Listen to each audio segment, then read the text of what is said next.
Okay, streaming to YouTube. Starting on Facebook Live. YouTube. Oh, here's where it's named. You're doing YouTube first? Or both at the same time? YouTube shouldn't be starting. Okay. That's...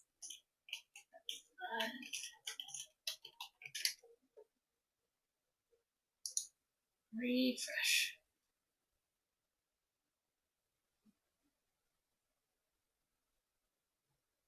Alright, I see you live now. For Facebook.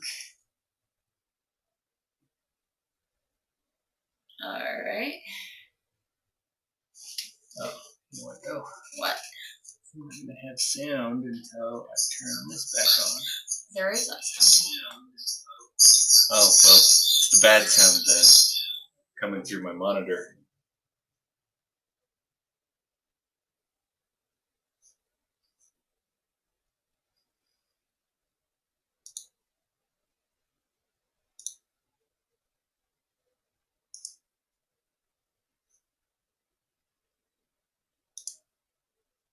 Alright, so there's that chat, and then Facebook has started? Should be.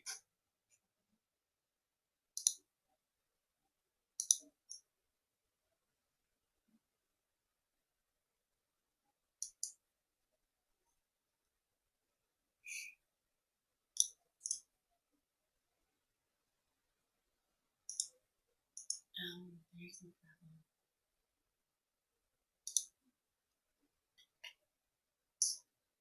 Alright, I'm sure it is, but there it is. We got people, Steve. Cool. Can people hear us? Do we sound okay? No. Dan is on and Jesse is on. Awesome. Alright, Robert the 55th just joined. Hey guys. Hey Robert. Great to have you. Dan says you sound fine. Okay, good.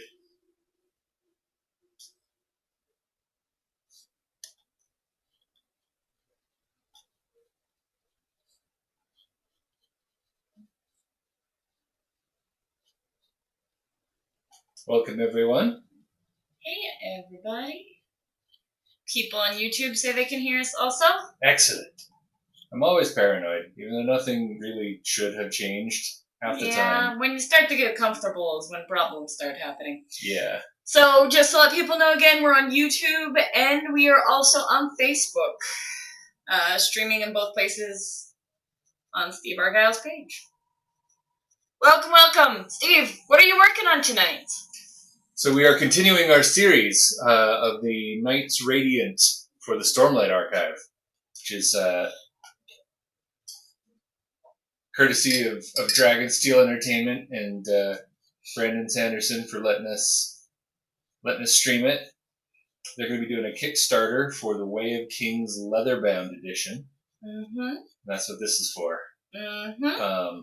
And we just saw Zach Stella did a piece. Yes, Zach just posted his. It's so cool. Yeah, it's all of Bridge 4. Well, not all of Bridge 4,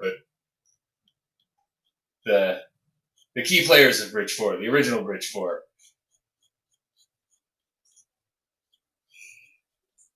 Someone says, don't Argyle and Sanderson live close enough to actually meet in person? Yeah, we play Magic. Mm-hmm. Although we haven't recently because we were being socially responsible.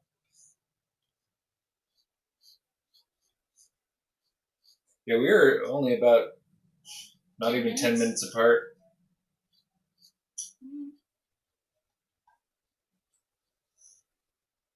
He lives right next to my high school, my old high school.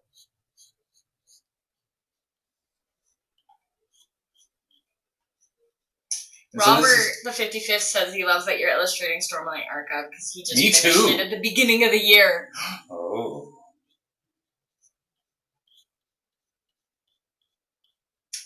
And yes, it's a great journey. We're super excited too. We have another cool little announcement. You want to tell people? We have a new nephew.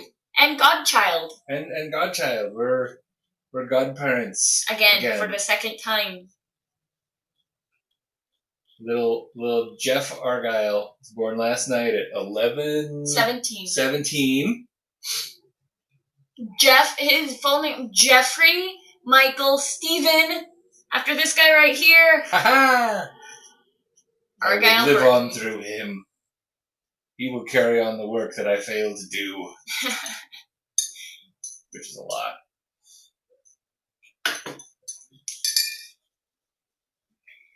And so, yeah, we are super excited. No one, of course, can go to the hospital, and we don't know when we'll be able to, you want to keep, you always want to keep things safe for the babies, and so, like, Tony and Kristen have the rule, like, I think people that don't have vaccinations can't see the kids for the first couple months until they get theirs. And then they also, when their baby's newborn, like, have to wash your hands before you can hold the baby and stuff like that.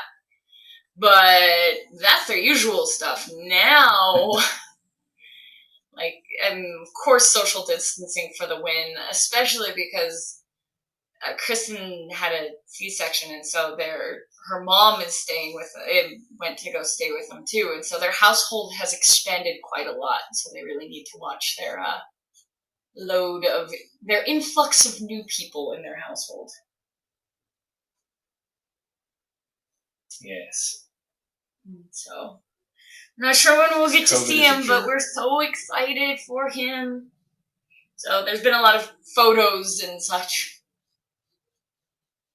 I was very distracted at work today. As all the new pictures and info came in.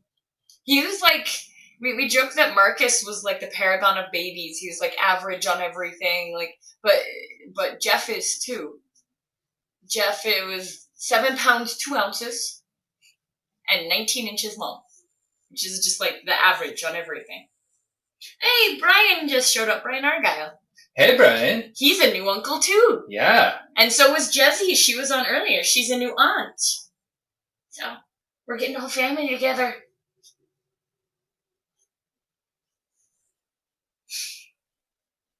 So we're super excited. Yeah. I'm excited to have family on the stream because I don't get to see them anymore.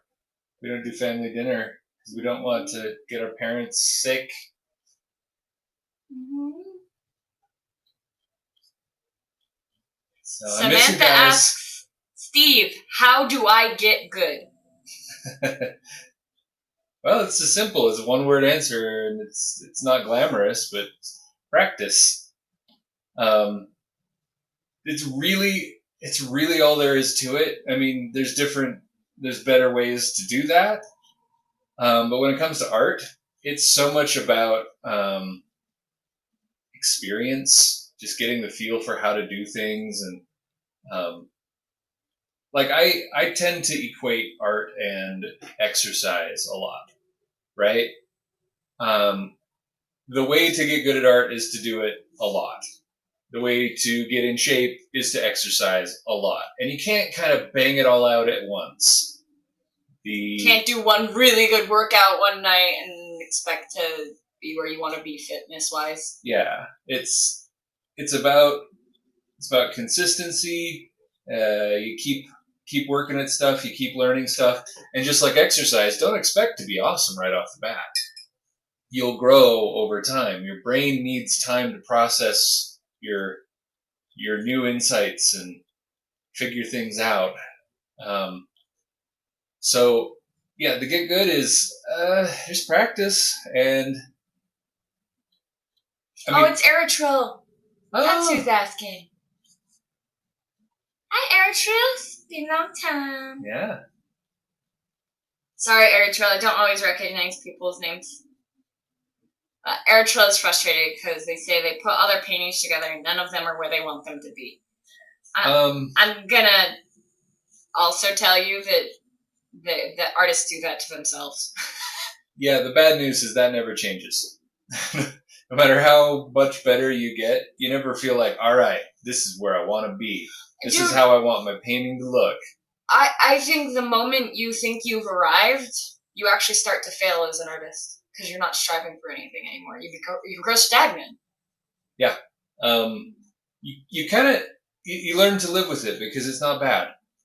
You need to always be pushing yourself and to always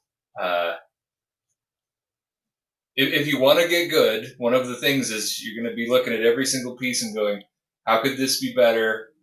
There's always stuff that you had this idea in your head as to what it was going to be, and it's not that. Don't worry about it. It's normal. It never changes, and it doesn't change at any level. I mean, I have some friends who are way better artists than I am, and they still have the imposter syndrome the rest of us do, where they're like, I don't know if people are going to like my stuff now that it's not attached to some property that they're famous for, or I think I'm just getting too old and people just don't care anymore. Like, it never goes away. We will always be insecure. We'll always feel like we're not good enough yet. We'll always feel like we're losing what we used to have. Like, man, I used to be able to do this so well, and now I try it and it's no good. It's all stupid mind games that your brain plays on you. Well, and use that. Use that imposter syndrome to truly try to look at your stuff and get better. Yeah. To never be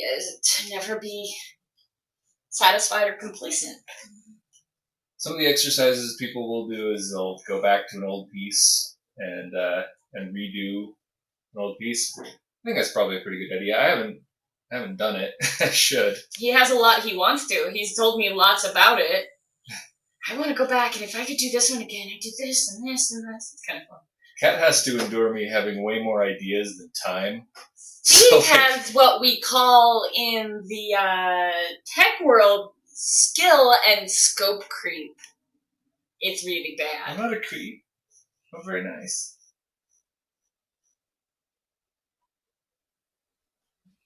Yeah. It's at least once a week, but probably more like almost every day, where I'll be like, Kat. Okay, so here's what I'm going to do. I've decided that I want to make a video game, right? I'm going to do a VR game. It's going to be all about jet bikes and stuff. It's going to be great. I used to make video games, so it shouldn't be that hard. So I'm going to start making like all the 3D assets that I need, and then I'll figure out how to do the programming stuff later. But right now, take a look at this. I made a jet bike. And she'll just roll her eyes. Be like, that's great. I hope it works out. Let me know if you need me to help with anything. Knowing full well that it will be abandoned when I get the next idea. And I should warn you guys against that. Don't do that. Like, you have to learn to finish things too. That's a part of getting good. There's a great idea to write down ideas in a journal or something. Don't get me wrong. But at the same time, and when we went to the One Fantastic Week workshop, one thing that everyone was running into is they had too many ideas, and they had too many places to go. And you really do need to try to focus, and don't throw away those other ideas, but you need to, well, and again, when I bring this back, I do project management for a living, and that's why I'm teasing Steve about scope creep, but bringing it back is you need to define what your goals are, and you can't let that grow. That's what we call scope creep. It's, I have this one idea, but would be awesome is this, and then this, and then this, and you end up and then thising yourself so much you don't finish your project. And so you need to, sometimes you have to have someone else, but sometimes you just got to rely on yourself to write down the goals, write down what you're focusing on, so that you can come back to that and stay on target and stay focused. Oh, Steve, Tim's calling. Oh. Would you like me to take that? Sure. I'll be back, guys. One of the things that Steve's phone, Cat speaking. We're always talking about like our home improvement ideas and stuff, and that might be the more relatable thing. Is we'll be like, oh man, our kitchen cabinets are crap, and we need to fix this and fix that. And then we go, well, if we're going to fix the cabinets, the countertops we should do the whole thing. We should not just fix this one cabinet that's actually broken. What we should do is replace everything. And if we're going to do that, we should do the cupboards and the countertops and all that. It's like, well, if we're going to do all that, we're going to have to tear it all out. And we should kind of redo the floor plan a little bit so that we have this over here and this over here. And it just keeps like, well, if we're going to do this, we should do this, until we just say, no, this is all way too much. We're just not going to do anything. And that can easily happen with art projects. There's a saying, I don't know where it comes from, but it's that young people don't know how to get things done, and they don't understand how big a project really is, and that's why they succeed at those projects. And I totally get that. When I was when we were young, like, you just wanted to do it. You didn't really care about how you were going to get it done. You just started, and you didn't believe in failure, so you didn't fail. You kept on going until you got it done. Sometimes. Whereas once you get older, like me, you do get better at planning projects out and all that, but that also comes with this, oh, no, that's not realistic at all. I'm not even going to start because I know how much work that is. So it's like ultimately what you want is that balance of being foolhardy enough to do the thing that you know how much work it really is, so you can plan for it, but you'll still do it. I apologize for people chatting on the stream. I don't actually have it up right now, and Kat went off to answer my phone. So in the meantime, I'll just chat about what I'm doing.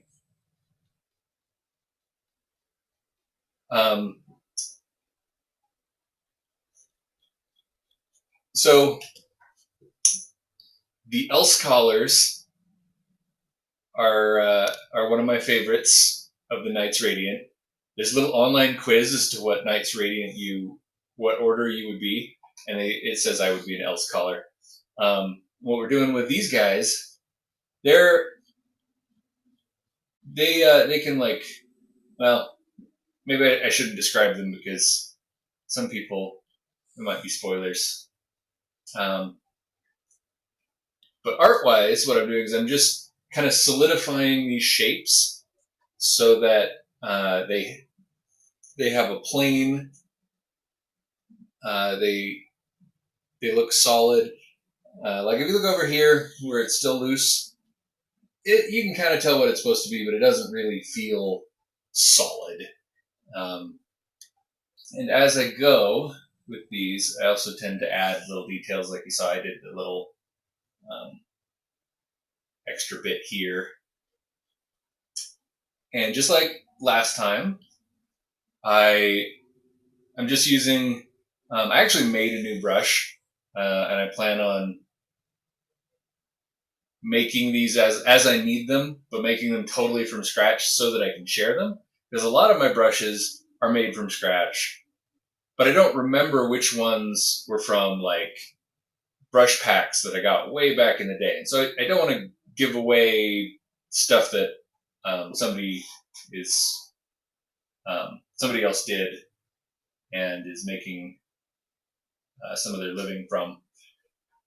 So this is just a really rough round brush that I added some color dynamics to. That's why as I do this, it kind of does one little color after another, and they're just a little bit different. I like doing that because I get some color variation per stroke, and I can control how far that goes from the color I'm working with. but it just makes it more interesting. And what'll happen,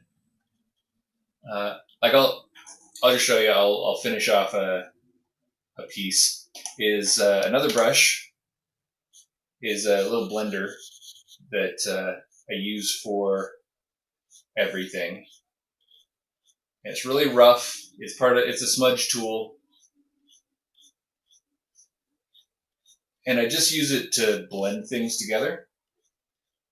But some of that texture and some of those color variations still come through. And so it makes for something that looks a little bit more interesting, a little bit more hand painted, has a little bit more of the hand of the artist. And it's part of why I leave a lot of these kind of blocky strokes is they blend together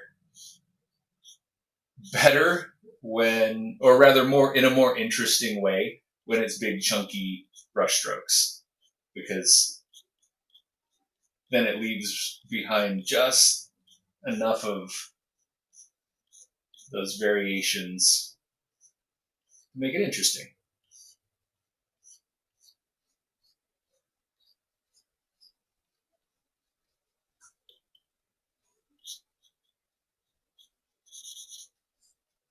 So like the quick comparison, we just did a little bit of blending.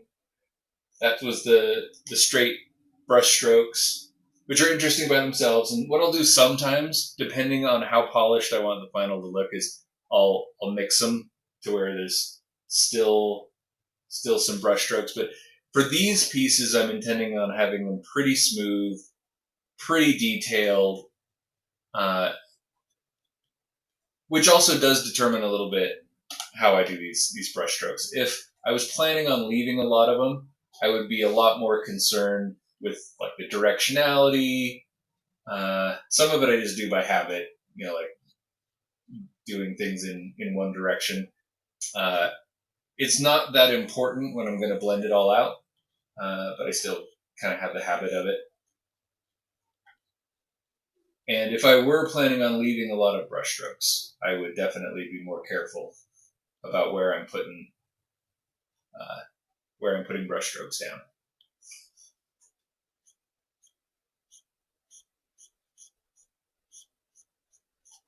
All right, since Kat's not coming back soon, I'm going to hop over and just take a quick look at the chat, because I don't really have anything to talk about just yet.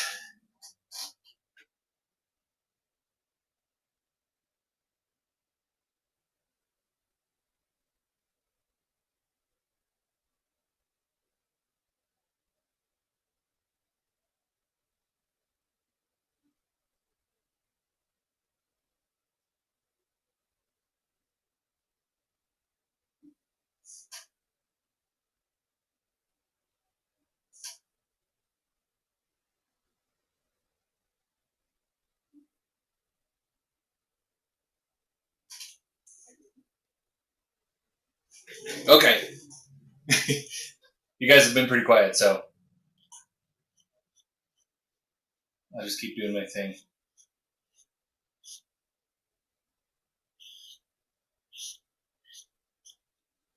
One of the things I'm still kind of holding my breath on is whether or not Gen Con, Dragon Con, all those things are going to get canceled. I had thought for sure Gen Con would get canceled, but they haven't announced it yet.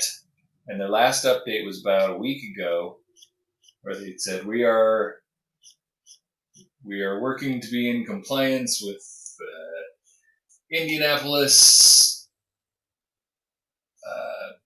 guidelines and stuff like that. It sounds a lot like maybe they're going to open.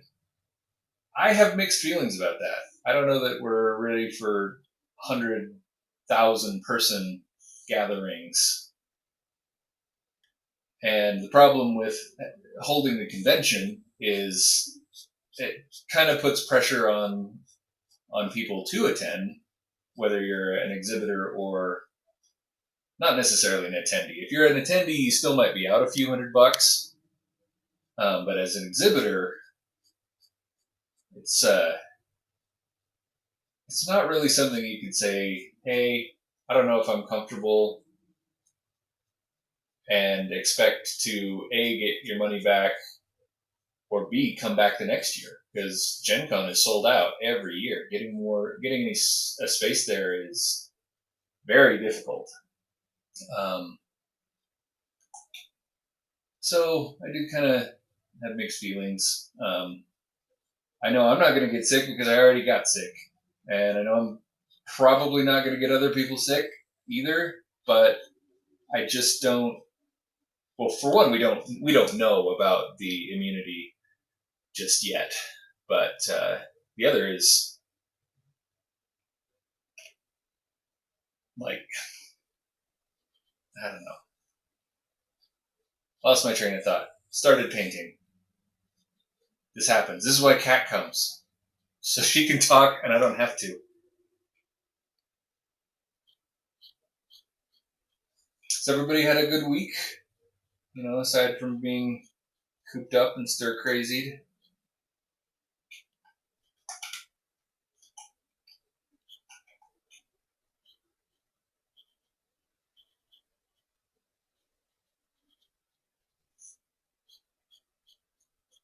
I'm mostly doing the head down, get stuff done, because I am finding myself a little overwhelmed, despite not having conventions to worry about, and despite being pretty much home all the time. Part of it was when I did get sick, it really knocked my productivity out.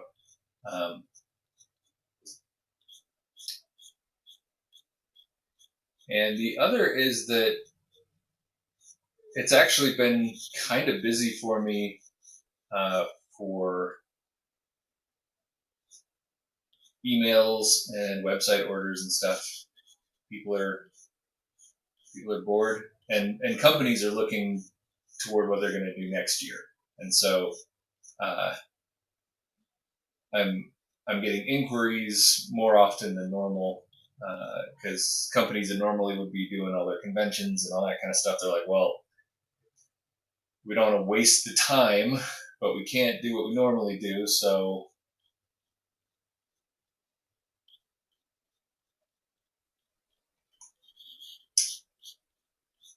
when I'm doing all of this, I'm kind of working through one light source at a time in my head. We did that a couple weeks ago where I showed you the one light source at a time. And one thing that will always help is you should keep in mind that everything in the scene is a light source. So, I put a little bit of bounce light from here to here, and it's subtle, and nobody's going to consciously notice if it's not there.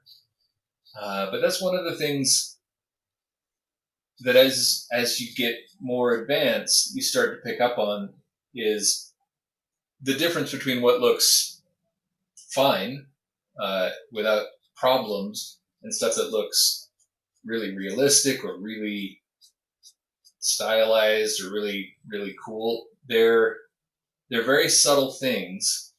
They're hard to describe, and when it comes to style, it's hard to come up with. And the way you learn them is observation. If you're doing studies and you're trying to get stuff to look just like it is in life or from your photo or whatever, you'll start to notice things like this, like bounce light. You'll notice how reflections behave. You'll notice that some materials do things differently than others, and you start to build a visual library in your head of some of these things. Now, a little bit of study as well helps a lot. So you know what you're looking at. When when we'll talk about you need to know your anatomy and stuff like that. To some degree, it's for inventing. You can't make up believable anatomy if you don't know how it all works. But also, when you're doing your studies, you know what you're looking at, so you can start to parse that information. You know why things look a certain way. And then when you go back and you're drawing a dragon, you can't get good reference of a dragon. You can say, oh, okay, well, I know how in principle all of these things work together, so I can fake it.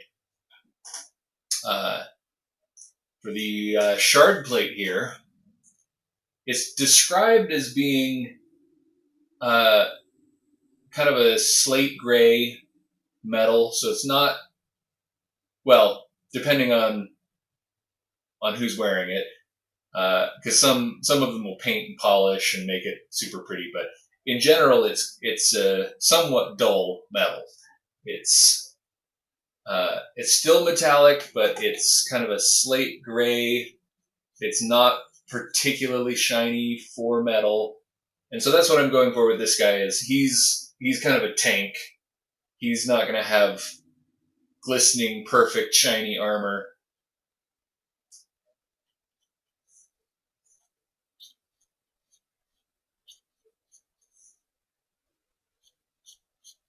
I'm not going to worry too much about doing all the symmetry all at once, because I'm not sure how much of this design is going to stay the way it is.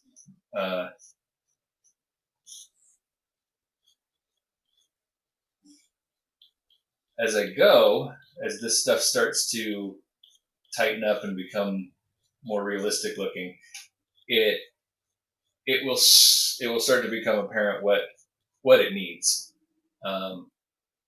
Things like some shapes will suddenly look big and boring, and they need to be broken somehow, and others might start to look too busy. And it's part of why I don't get super detailed in my drawing phase. It's not a thing that I recommend. It's just the way that has worked best for me, is to not make decisions as I go through the painting phase rather than make the decisions in the drawing phase. Most people are going to be way faster at drawing than painting, and so it's probably better to do make all of your choices early on while you're in the drawing phase.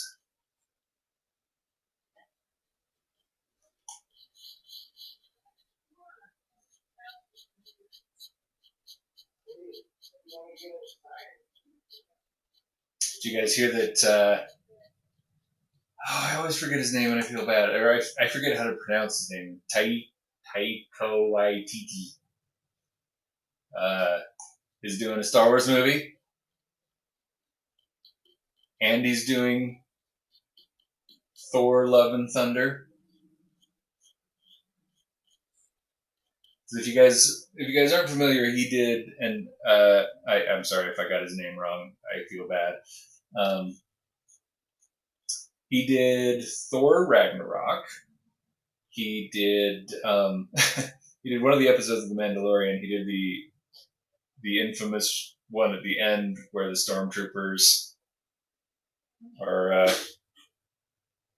idiots. And if you have seen the TV series, he did What We Do in the Shadows, both the movie and the TV series. And he's just like a fun director. He manages to put in enough comic relief without making something goofy. So I'm excited.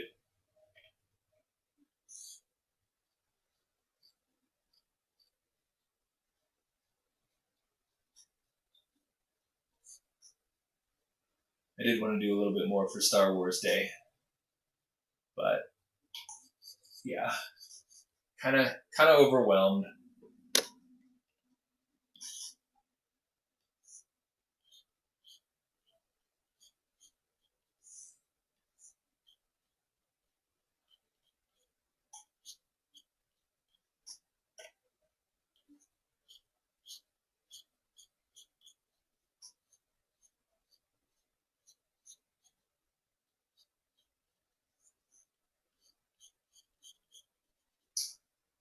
Now, one thing is, with this glow that's in the sketch, I may or may not start to just ignore it and add it back in later, depending on how much trouble it's adding.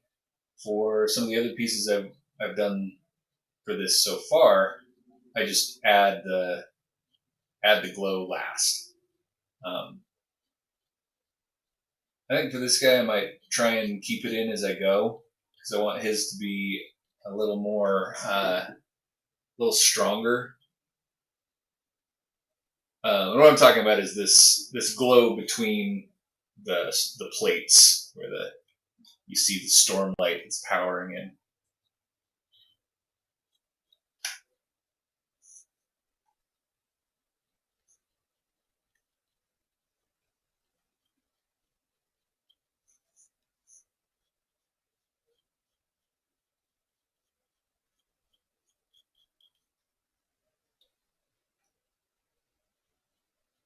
I feel like I should have came prepared with something to rant about.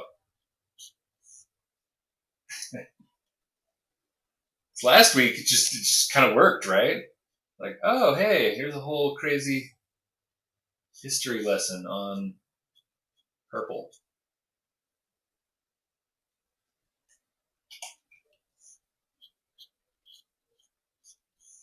So like right here, I might just fiddle around with now. Like I think it looked really good in the sketchy sketch, but it's looking a little too skeletal, scully.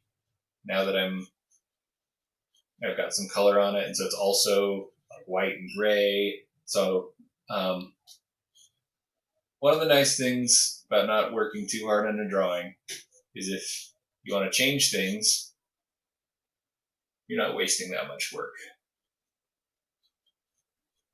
So maybe a little bit of this, just having something to make it a little less skull shaped.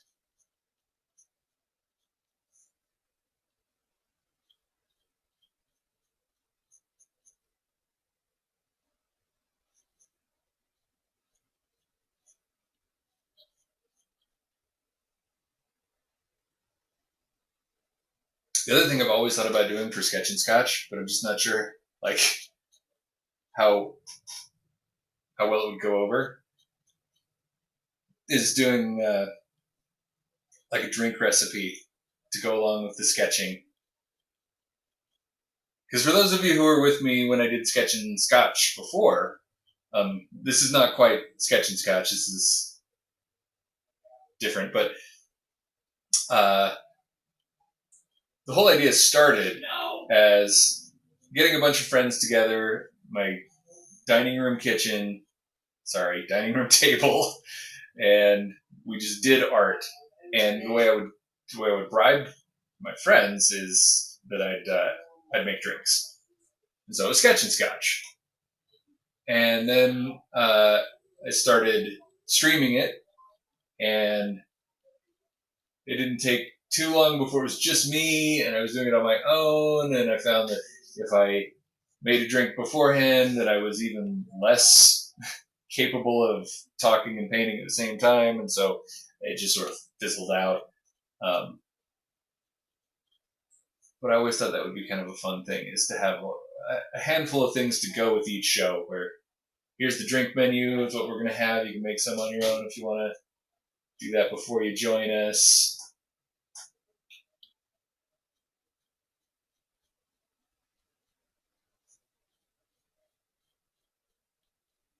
All right, I'm going to go over and look at the stream again, because Cap's not back.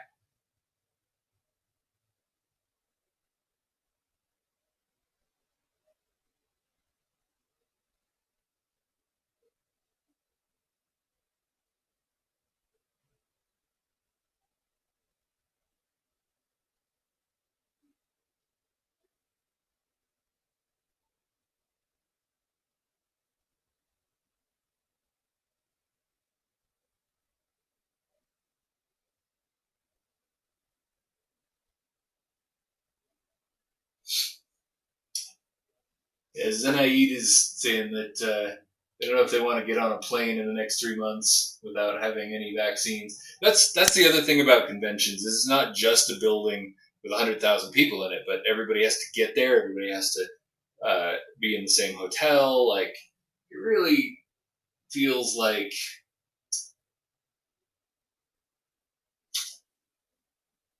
it's still too early to be considering that sort of stuff.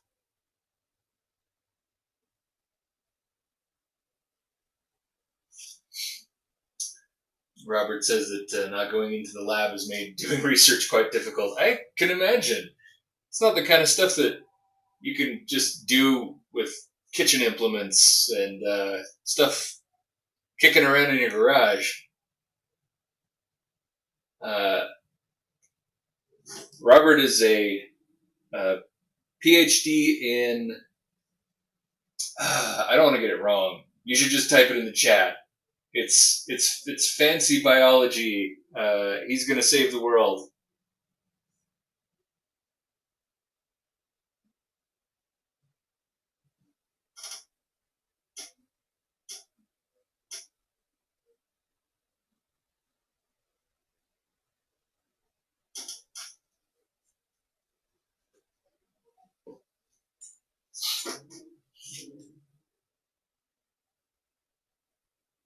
And on the YouTube chat, how do you know if you're ready to sell art at a convention? How do you prepare? Okay, so it's a fairly open question. I mean, you're ready to sell your art when you feel comfortable.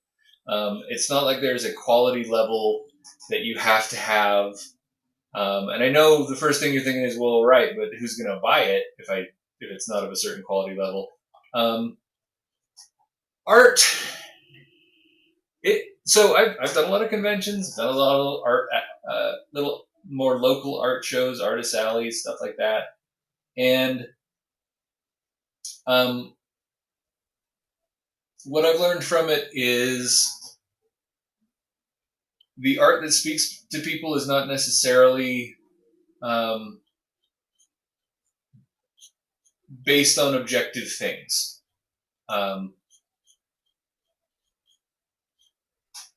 Some people,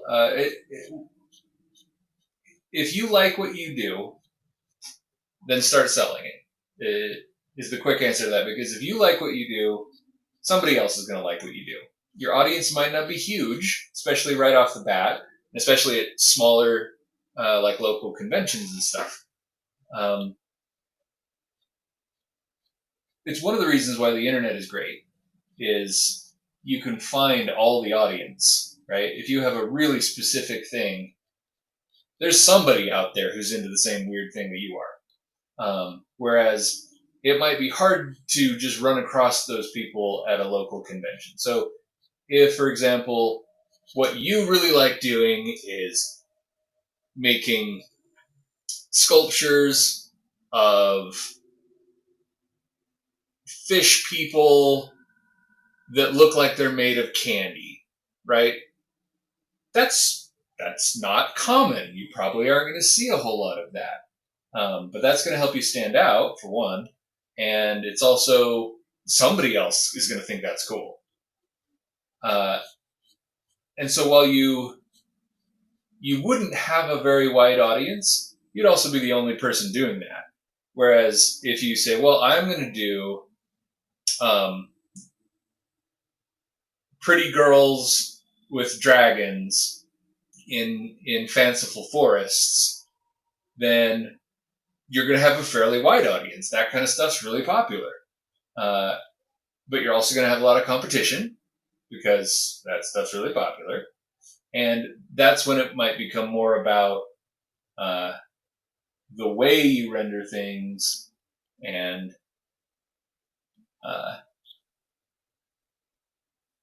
to some degree your skill level. But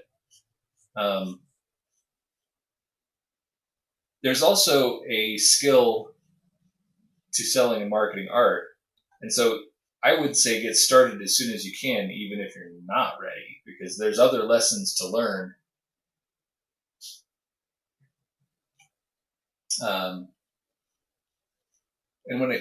when it comes to what conventions to do and stuff like that, that's a little trickier question because you are going to be putting out your money in hopes to make a profit coming home from this thing.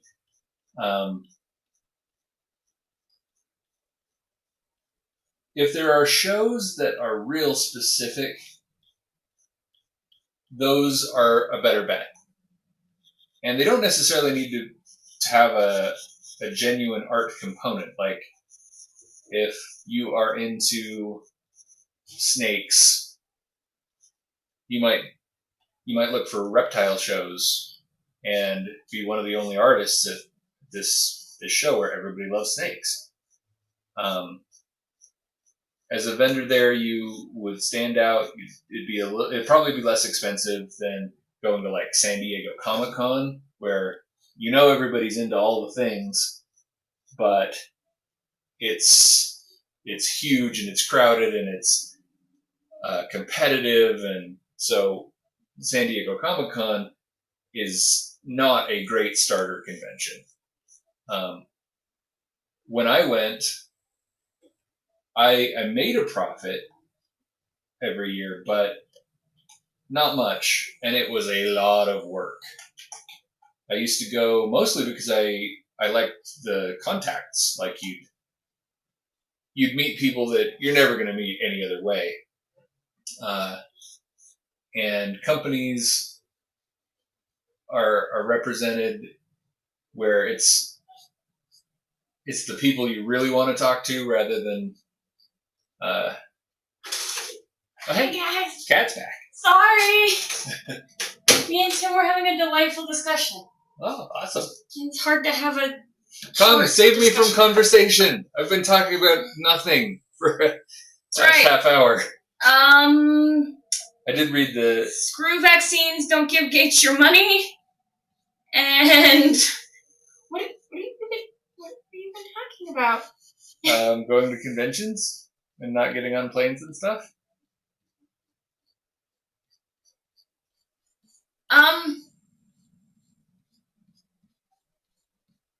Have you been talking about vaccines? I was talking about Gen Con. Oh, okay. Whether or not we're going to do that. And do I need to say that we're super highly pro-vaccine here? Do we need to say that? Well, I'm hoping that was sarcasm. I'm hoping too, but I don't know what was going on and what was said. I'm confused. No. Oh, they're telling jokes on here too, Steve. Oh. They started to entertain themselves. Oh, good. Eritrill says, what kind of jokes do you tell during a pandemic? Inside jokes? I get it. I see what you did there. Robert the 55th is reporting back to me that you've been doing a good job with conversation all by yourself. Oh, well, thank you. So, it has been reported back to me. I really should, write down some talking points and have some preparation. Because even though I feel like it's not as genuine, I would definitely be more entertaining if I had, a little cheat sheet of interesting stuff to talk about. Actually, and you know what? I shouldn't just say pro-vaccine. We are very much pro-science. Here. That's the best way to sum up stuff. You're very pro-science. We discussed it last week, for heaven's sakes, on here. Where we said, we were talking about how scientists change their mind based on the outcomes of tests, and some people sit there and call them hypocrites when it's like... That's what it is to be a You don't know how science works, do you? And your opinion should never be that holy. Your mind should be able to change. So. Yeah. We are a very scientific family on both sides. If Brian is still on, Brian is a scientist. Yep. I believe the yelling about Bill Gates and the vaccine. I actually do think that was a joke. I was just using it to give Steve a very hard time about what he was discussing while I was gone, because it's a very weird thing to come back to and read in the chat. We said no controversy. That shouldn't be controversy. I agree.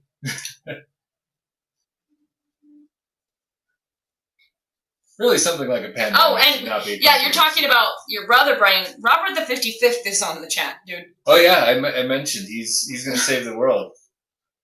Yep. Yay, pro science, help me keep my job is what he wrote.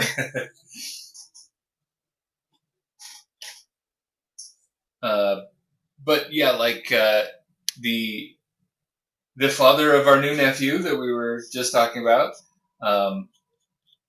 he was in medicine until he became a stay-at-home dad, right? And my dad is a retired ER doctor who was head of the Utah chapter of emergency physicians for years. Yep, my sister started out as a med tech and is now doing quality assurance for hospitals and managing that.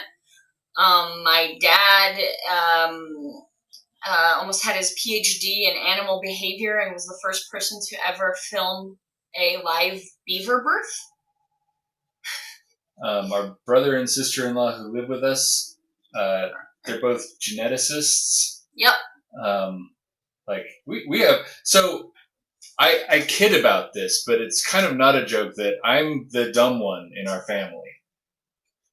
We have a lot of smart people. My little brother Alex, he's just starting out as a young 20-something, and he works at a museum. And his research is in natural sciences too. Mm-hmm.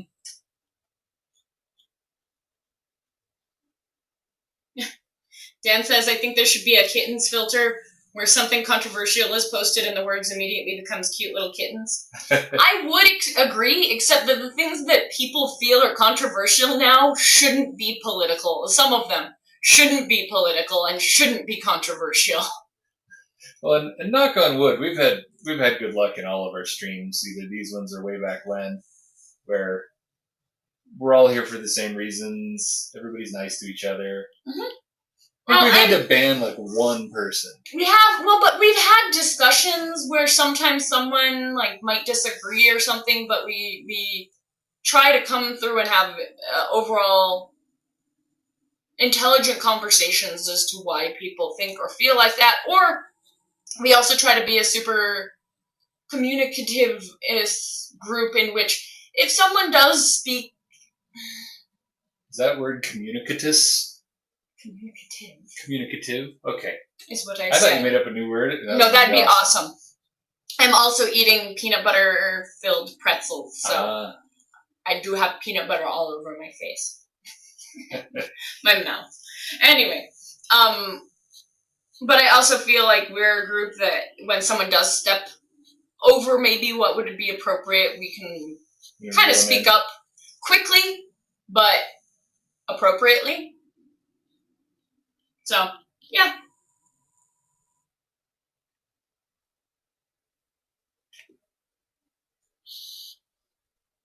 Julie Weiser was saying, Julie Kelly was saying, but I like the rambling conversations. They're fun and unpredictable. Yeah, that's why you come hang out with us. Oh, good. Random. So, full disclosure, I have like genuine anxiety about, like what. I'm super happy everybody shows up to the stream. My anxiety is I'm like, but why do they want to? Why do they want to listen to me? They just want to watch you draw. No. The thing is we've actually kind of done polls before. Remember, Steve? You were trying to figure out if people wanted art lessons or if they just wanted random nerdy BS chatter or what. And the thing is we had a peppering of all of it. People were like, I like that, I like that. There was no outstanding thing. They liked your totally random and weird stories, your awesome little art time teaching lessons. I guess it's always a surprise what you're going to get if you show up here. Mm-hmm.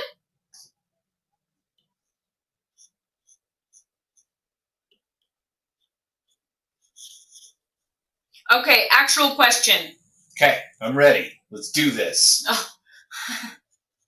Is it not a real question? It is, but it's almost impossible to answer. Oh, okay.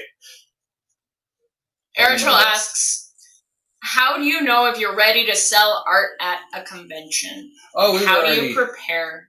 We're already talking about that a little bit. That's probably where it came from. I was getting over to the YouTube comments. Yeah.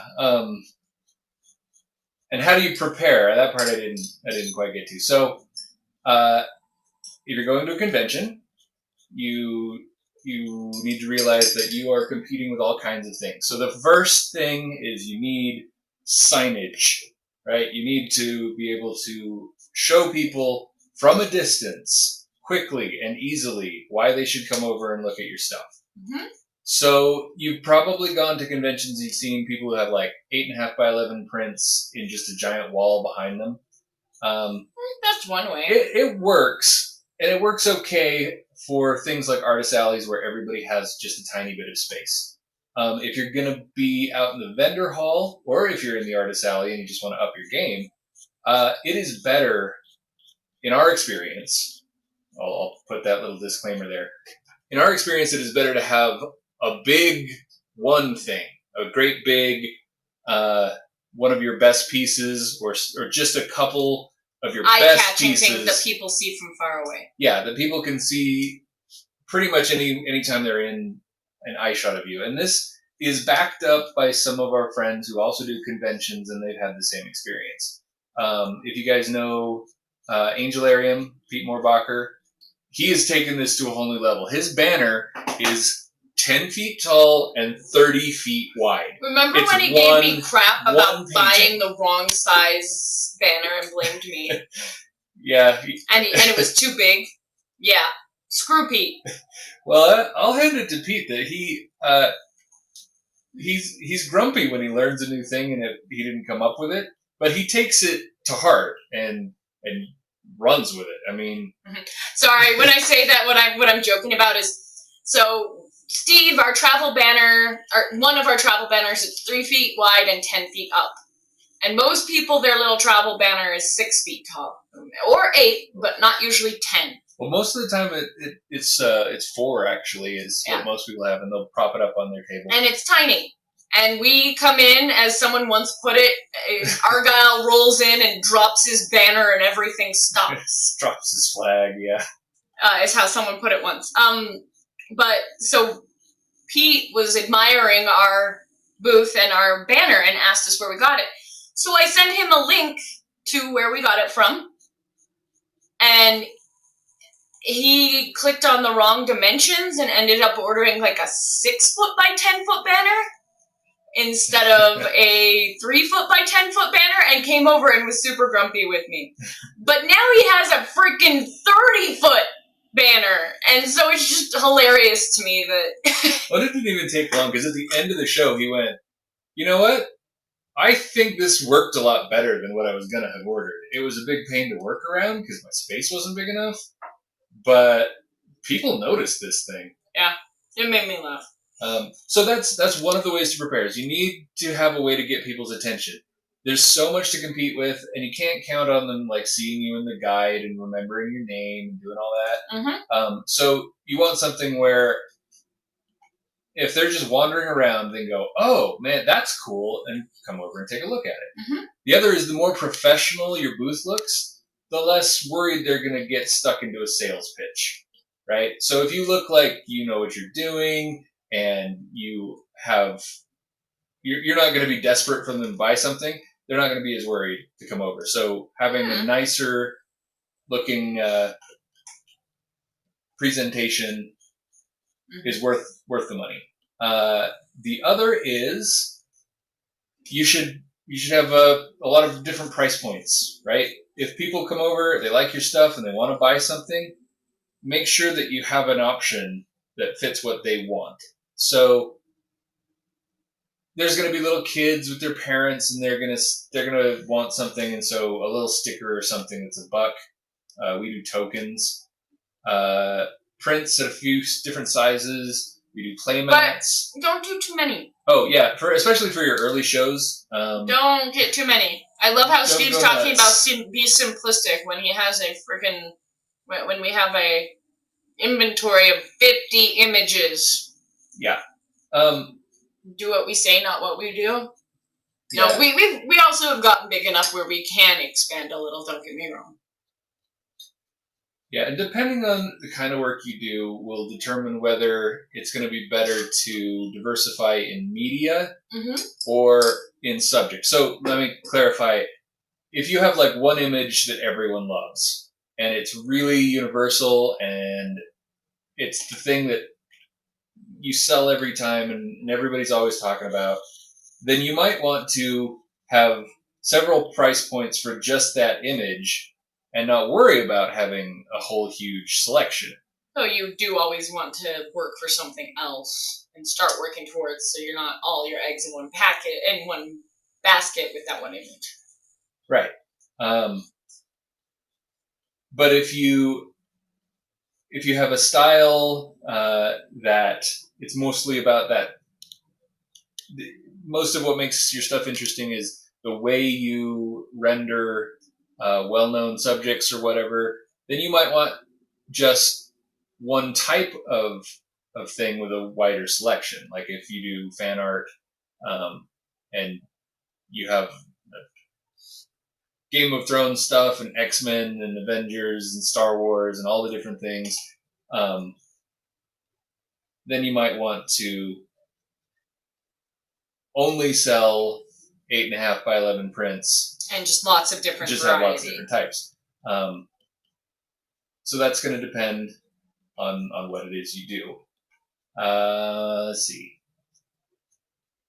There's also putting a little of your personality in there, like what fits you and your art style too. Like when it comes to even just your booth setup, like if you want a really clean cut, all matching, all white or all black, very, clean cut like that.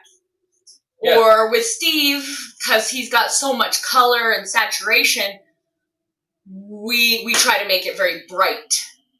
I mean, the extra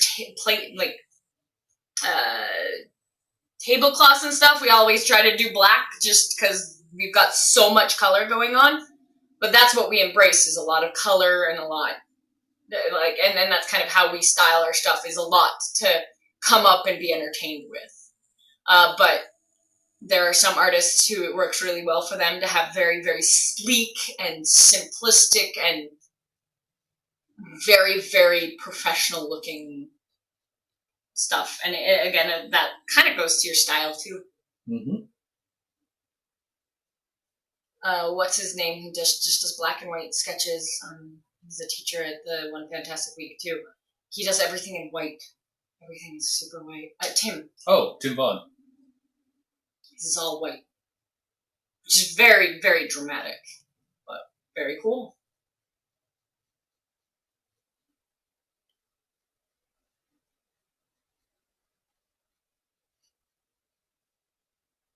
I want to go back to a discussion. Some people are discussing cons here. But I do want to go back to one discussion that someone said earlier. You were saying you don't do anything for a living and your family's all scientists that are going to make the world better. And I was just on the phone with a friend. Like I said, that's why I had to leave the room. And he was talking about how, there's those people out there really making a difference in the world, helping with this, helping with that. And then there's people who are doing, gaming stuff. And, if that ended, the world wouldn't end. And while I understand where they're coming from, I think the creative types, the people, the authors, the illustrators, and the artists are what makes our life and our world a better place. And so while we appreciate and we love our scientists in our life, I also appreciate and love the artists that make the world a more beautiful place and a happier place to live in. And that's why I say art makes life better. And I know Steve's doing it tongue-in-cheek about what he does. But I do want to just put that out there that we say it all the time, but I really do believe art makes life better. And gaming and that way to get away from things and to connect with friends is so much more important than we give it credit for. And those connections made over playing a game of Magic or sitting here like this doing art together, while some of us might be making the glue that makes the world stick together, they still need those breaks and those times and those games too. Our scientist sister-in-law who's living with us, she was saying today, like, she needs more Netflix and more Hulu and more shows, because that's what the world needs right now, is distractions, escapes, entertainment. Yep. And I agree. There's probably some psychological Maslow's triangle or hierarchy that has Maslow's hierarchy of psychological needs, including things like books, TV, escape methods. Mm-hmm. And that's what I mean is like the artists in our life are contributing to make our life better in some ways, and I know this is arguable, but I think that in some ways they're contributing to our quality of life just as much as healthcare and science, just in a different way. Sure. John asked, are there any conventions happening this year? Probably not. It's a good question. Did you talk about that earlier? Yeah, I was talking about how Gen Con is a little non-committal. They're still working it out, in their last update just said that they're going to make sure that they're in compliance with Indiana stuff. I would miss doing conventions, but in the current environment, I don't think we should be doing conventions. And I've actually been getting a lot of art done. That's kind of the silver lining for me, is I'm getting bit by bit caught up. All right, I need this Gary J dude to tell me that he's just joking, because he kind of keeps yelling like all of these like conspiracy theory craziness, like screw the vaccines, and now he's like Netflix like craziness. So I'm just wondering if I should if he's being funny, because that's the funniest part, is if someone's serious about this, I think the rest of us who are very calm and even keeled people just think he's being silly. And you, like, yeah, I don't know. Make us feel better, Gary. Gary, tell us it's a joke. Yes, please. Please help us feel not better. A Russian bot. Oh, Sean Lindo's on YouTube. Hi, Sean. Oh, hey, Sean. Another artist. Yeah.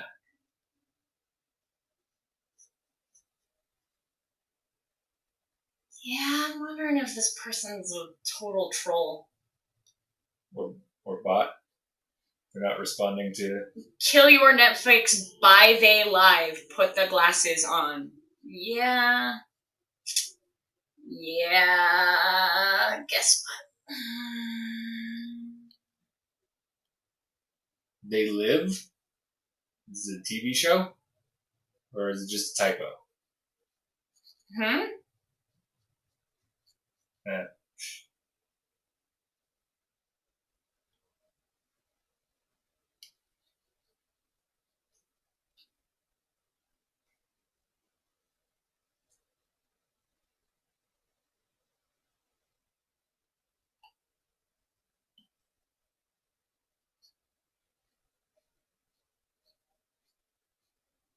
Okay, he is joking. Because you're starting to scare me, Gary. You're really starting to scare me. Because the only two comments I'd seen from you are like crazy. They Live, yes. They Live, isn't that a zombie show? I think so. Somebody was talking about They Live. Maybe it was Allison. Yes, our sister-in-law is very, very, very into binge watching everything. She is up on everything. Me and Steve are terrible at it. Well, I'm the one who's terrible at it. Kat will want to watch something, and I'll be like, but I'm going to draw forever. Well, Steve, which I'm okay with, Steve can take half an hour to maybe an hour of TV a day. He can't sit in front of a TV any longer than that. He can't handle it. Which I have to respect, but can't do, and I waste so much time because of it. The only time I binge watch is when we are on airplanes, and then I can binge watch the crap out of something because I'm stuck. And I've tried arting on planes. It's not. I mean, you can. It is not ideal, and it's mostly the space, right? If I get miraculously upgraded to first class, especially on an international flight, I could work the whole time. It'd be great. But I'm not a gigantic person, but I'm also not small. But those seats are made for small people.